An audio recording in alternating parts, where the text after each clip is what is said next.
Coming up on UCF Nightly News, an Orange County Health Commission is taking a stance on reducing the stigmas on mental illnesses. We spoke with a city official who explains how the program will educate, bring awareness, and reform to Central Florida. Plus, undergraduate researchers are taking the wheel hands-free in a driving simulator experiment.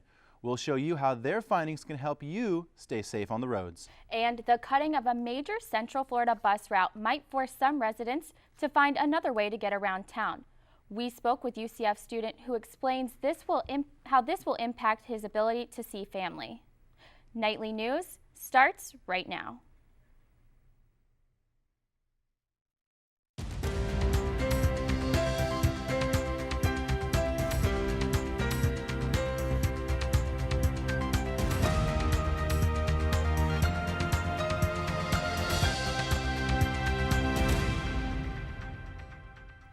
Good afternoon and welcome to UCF Nightly News. I'm Kenny Morales. And I'm Stacia Strong. Today is Friday, September 13th. A recent school shootings throughout the country sparked Orange County officials to create the first ever Youth Mental Health Commission. I spoke with Mayor Teresa Jacobs and she told me the group will focus on mental illness and education and treatment options. Nearly 660,000 people out of Florida's 18 million residents struggle with serious mental illnesses. That's more than 28% of Floridians. Orange County Mayor Teresa Jacobs recently founded the first ever Youth Mental Health Commission. This initiative is designed to educate people about mental illnesses and promote change in current treatment options for students. The statistics show that 50% of all people that have mental health challenges, problems, illnesses, it presents itself, 50% of them present themselves before the age of 14. To me, that was just astounding. And 75% by the age of 25. UCF counselors say they are responsible for the mental health of students registered with the center. But the center is only set up for brief treatments, and counselors there say students who need long-term assistance are sent outside of UCF for psychiatric help. The University Center can only keep track of students who do seek outside help by signing this optional release form. That's because the patient privacy law, HIPAA, requires that medical information be protected. UCF student William Butler is a member of the Mental Health Commission, and he explains finding treatment choices can be extremely difficult. It's something I really wanted to do because I have people with mental illness in my family, and so I understand how stigma can be put on them even by people that they're close to, and so I thought it'd be a good way to do small things to help reduce that stigma.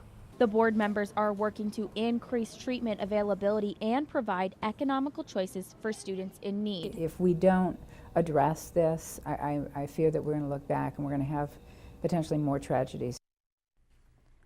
For the next 6 months, commission members will meet to discuss recommendations with the mayor. After that, she plans to take the results to the state for funding. A tweet sent out by the Orange County Sheriff's Office says there's been a spike in underage DUI arrests along Alafaya Trail. Here on UCF Police Department says they've also seen an increase in DUI arrests since last year. Officer Peter Stevens with the UCF PD says this is because more officers are cracking down on students who drink and drive. Of younger officers who feel it's part of their duty to do DUI enforcement, they take it very seriously, as does the entire police department. We have more training available to us. There's more officers, like I said, looking for DUIs.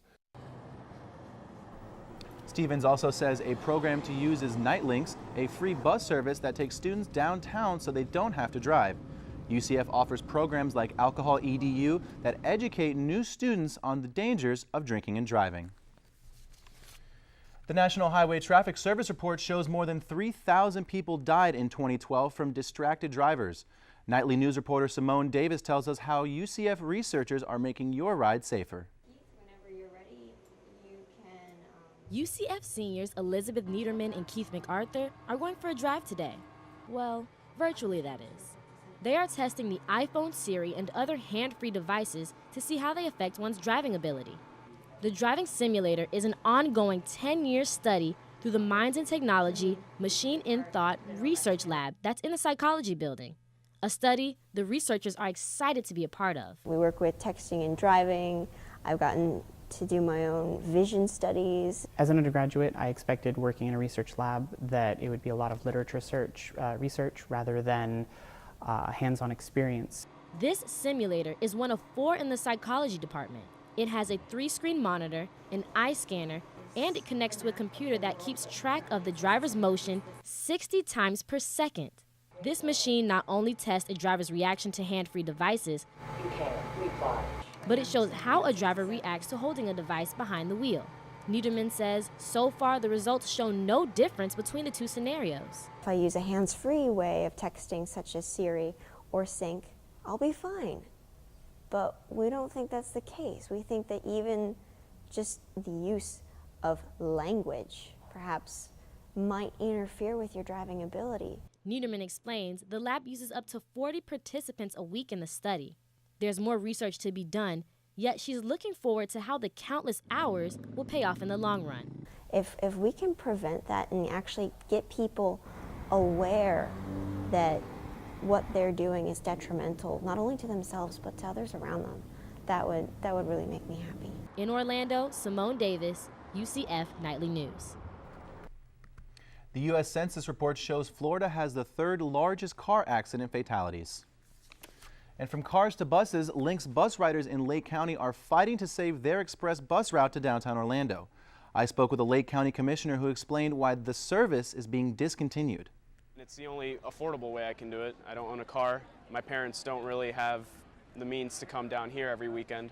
Carlos Pereiro is a UCF student who rides the 204 bus on the weekends. He says that the route is important for him to stay connected with his family. So I try to go see them often since they're so close, and this route's a big part of that. But Carlos may soon lose that time with his family. Bus Route 204, which connects Clearmont to downtown Orlando, is set to be discontinued by Lake County officials. The latest Lynx report shows that more than 20 million people ride the bus service every year. But due to recent budget cuts, some riders in Lake County will no longer be able to use the service. UCF students and Claremont residents started a petition in hopes of saving the route. The petition has already more than 100 signatures from supporters. Residents plan to present the petition at an upcoming Lake County Commissioners meeting. Possibly raising the fares that the riders are paying, and just trying to come up with a way to keep the route going. Dottie Keaty, Director of Community Services for Lake County, says that although the board does plan on cutting the service, they are discussing alternative ways to help residents